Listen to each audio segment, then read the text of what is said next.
Will quickly present you our digital epigraphy project that has been going on under different names since 2016.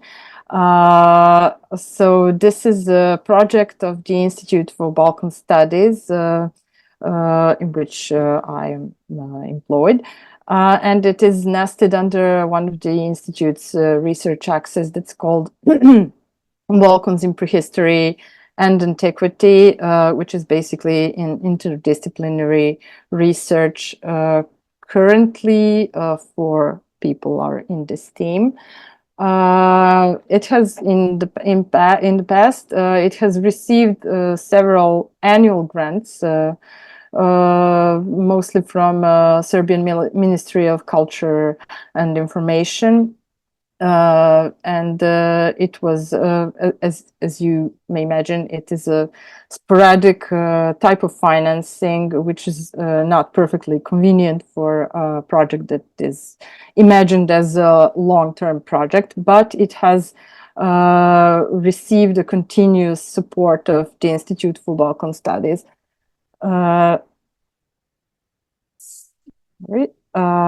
say something about the ambition of the project, the ambitions are great, and they are to prepare a new up-to-date corpus of Roman inscriptions that were found in Serbia, in the territory of modern Serbia, and to create a born digital edition that can be encoded in Epidoc and ideally available in English and Serbian.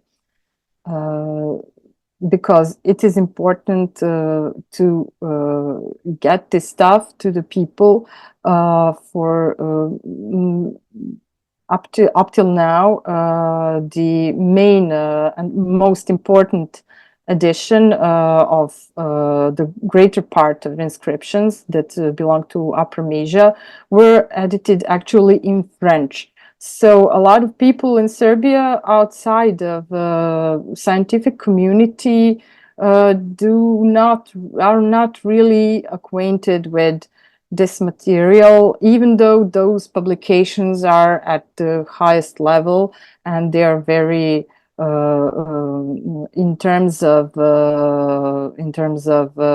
academic aspects. These editions are very, very good, of very high quality, but we want to make them more accessible to the audience, and of course to update the corpus, because most of the volumes were edited in the 70s and 80s and 2 volumes in the 90s, but there are still a lot of inscriptions that are not included in this publication.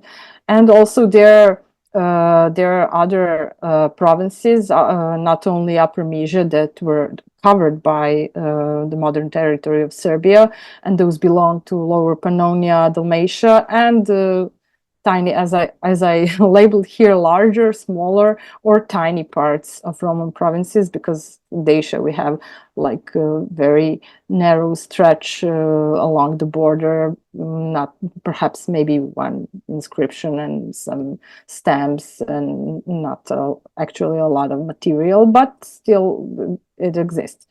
So as you can see, this material is really it's mostly in Latin. So there are Greek inscriptions, but the material is mostly Latin. So we're mostly dealing with this type of epigraphy. And what we began from was the basic groundwork that we had to do from scratch, because we just didn't use some of the documentation that was existing in some other institutions, but doing things from the basic level. And this meant gathering bibliography and stuff. Some of that I showed you this morning about our bibliographic database. I won't take your time now about that, but it was basically scanning documentation and preparing everything beforehand. So this was at the moment when we didn't know what we'll do with our material, whether we would do a PDoc at all, or just gather something. We just needed to create a knowledge base, which was internal and shared in very informal environments, such as simple Google Drive and Google spreadsheets, documents, actually all the resources that were free, that we could freely use. And of course, we only had scanners and cameras, so that we can,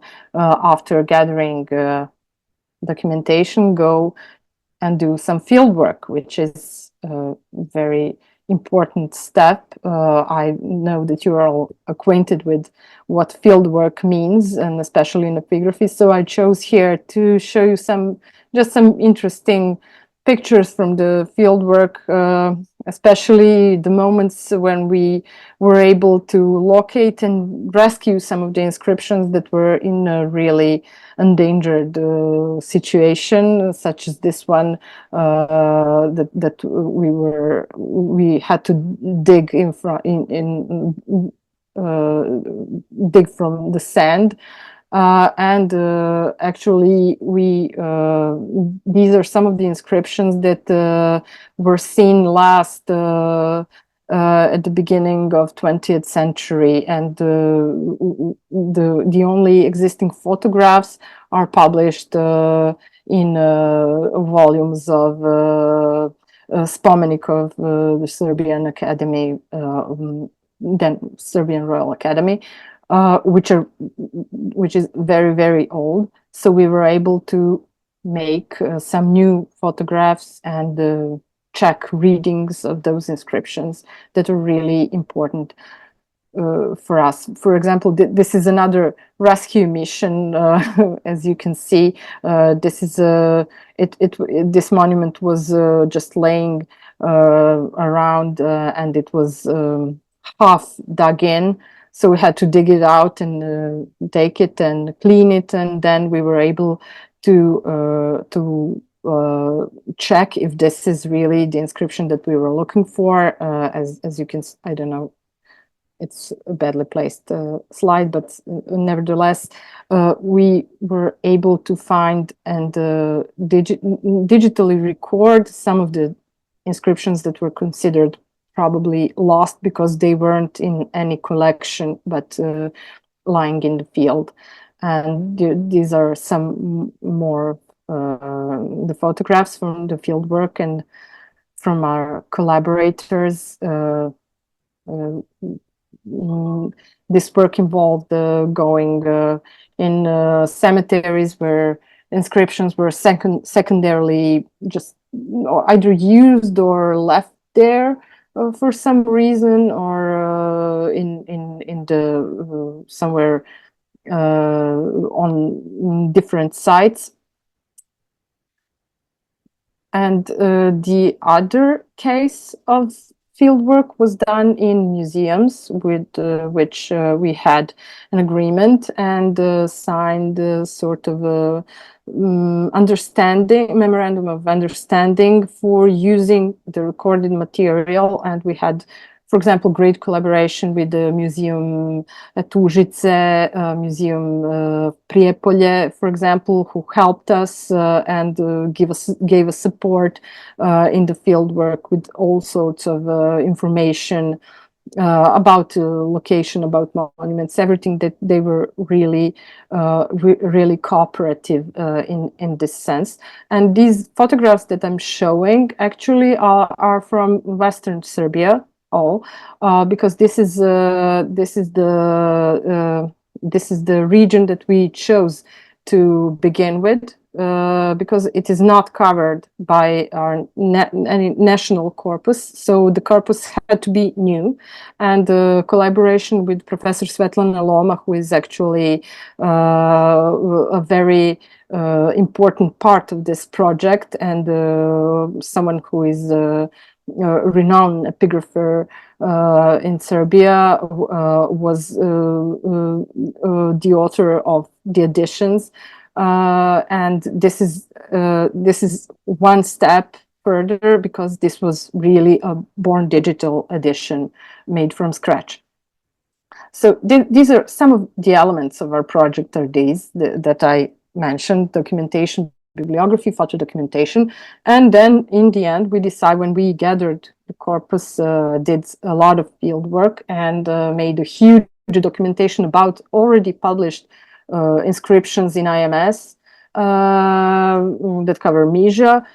We decided that we can take this smaller corpus that covers territories of two Roman towns, Municipium Malvesiatium and Municipium Spulnistarum, and make a test run with encoding and how it would look as a digital corpus. So this is a map of the area shared by those two municipalities. And this is what we chose to encode.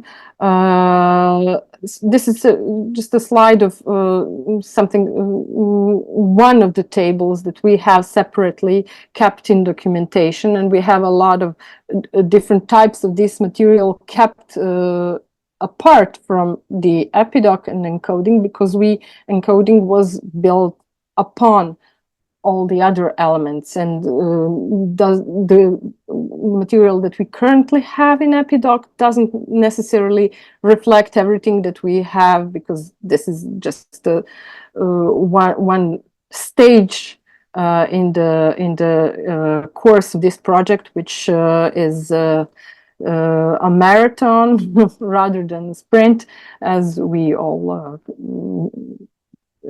agree here.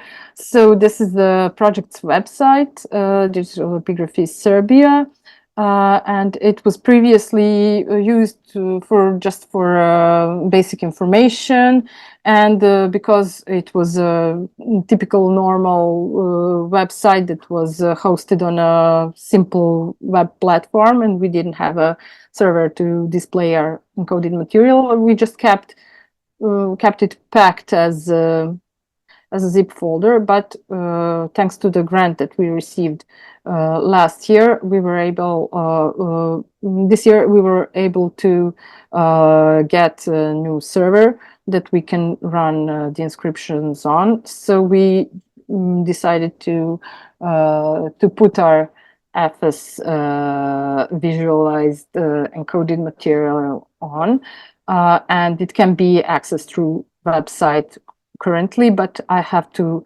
in advance, I have to say that this is slightly, this is not the final version, but it's rather a work in progress. And we're currently, thanks to the fact that our team was joined by Anđel Kazečević, who is willing to help us tweak FS in a way to visualize things that we would like to. And all this customization was done by me, and it's not very professional. As you can see, I wasn't able to make the corrections in XSLTs as I would wish I knew how to.